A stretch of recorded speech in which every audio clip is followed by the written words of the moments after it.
Hi guys, welcome back to Warthog Defense. I'm Seth.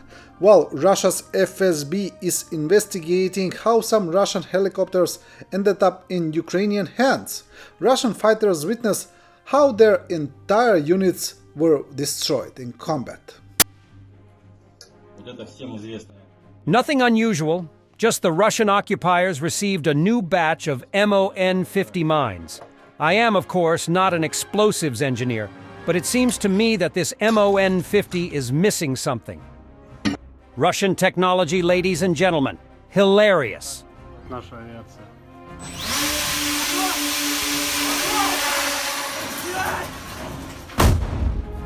Ох ты, блядь, заебись, авиация отработала. I had 200 men under my command, of whom only 40 survived. The company commander with the call sign DOG talks about the losses in his unit.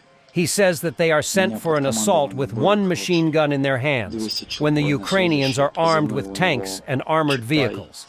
The second occupier in the video says that during his stay in Ukraine, he saw about 200 occupiers die.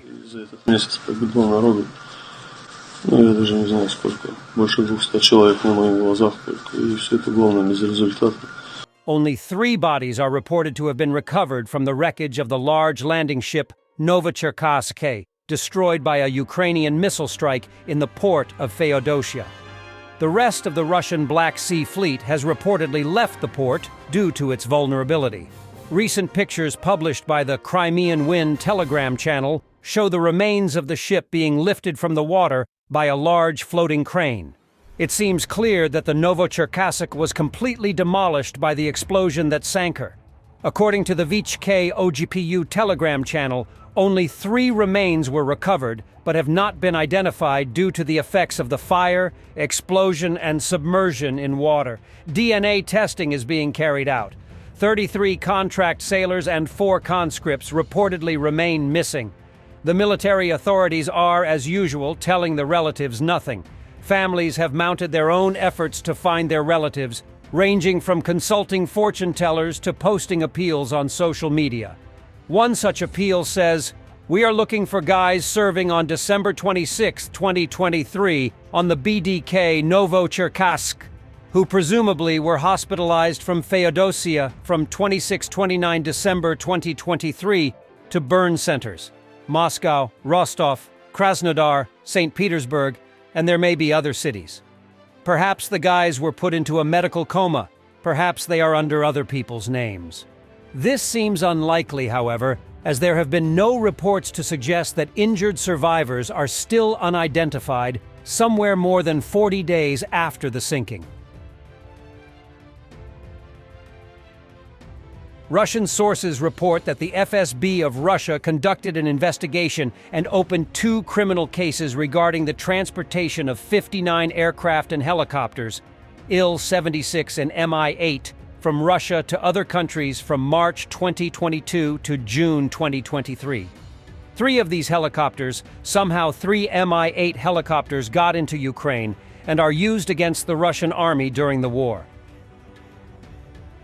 In Stavropol in Russia, it is reported that a military complex unit is on fire. Firefighters are rushing to the scene.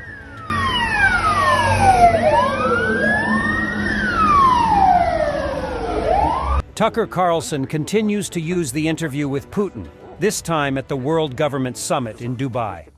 Russia has been rebuffed by the West. I'm not flaking for Putin. I'm an American. I'm not going to live in Russia. I don't like Vladimir Putin. I'm stating facts, Carlson stated. Later, the propagandist told how he liked Moscow and compared it to American cities. It was a shock to me that Moscow, where I had never been before, the largest European city with 13 million people, was much nicer than any city in my country. I had no idea about that. It is much cleaner, safer, and prettier aesthetically. Its architecture, food, services are better than any city in the United States. With the leader of the country, who of course is impressive. It's the largest landmass in the world. And it's wildly diverse, linguistically, culturally, religiously. It's hard to run a country like that for 24 years, whether you like it or not. So an incapable person couldn't do that. He is very capable, and many of you know him and you know that. What was radicalizing, very shocking and very disturbing for me was the city of Moscow, where I'd never been, the biggest city in Europe, 13 million people. And it is so much nicer than any city in my country. I had no idea. My father spent a lot of time there in the 80s when he worked for the US government and barely had electricity. And now it is so much cleaner and safer and prettier aesthetically.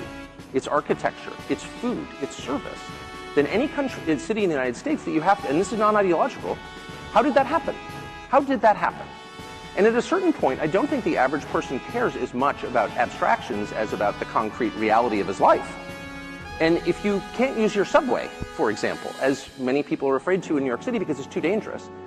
To regain sovereignty, the Baltic states have one option: to join the Union state. Belarus propagandists are furious that the Baltic states want nothing to do with Russia. These narratives that are slowly and steadily pushed into people's brains in Russia and Belarus. Прибалтики. Один вариант для них вернуть суверенитет – вступить в союзное государство. Все. Потому что в Европейском Союзе конец. Забрали суверенитет, забирают. Уже последние крохи забрали. Ничего не зависит, к сожалению, от литовского сегодня народа. А в союзном государстве эта Прибалтика процветала. Пока это звучит как фантастика, но без нас у них будущего нет. И не было. Только при Советском Союзе они развивались. Только при СССР они получили все, что нужно было народу. И возьмите центр Вильнюса, проедьте по Литве. Все построили при СССР. Что новое построили они после развала СССР? Что сделали? Какие предприятия? Что? Где? Где национальное какое-то достояние? Все осталось от того времени, когда жили в семье одной. Russian T-80BV, conveyor belt and Ikebana shell casings.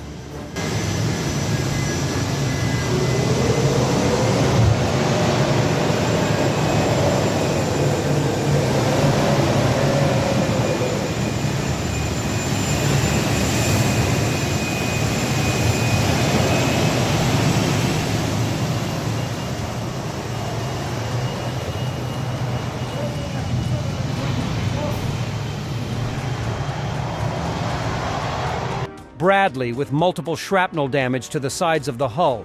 You may note that the shrapnel ignores the terrain mask, an area about 80 cm from the ground, which theorists considered to be little exposed to shelling.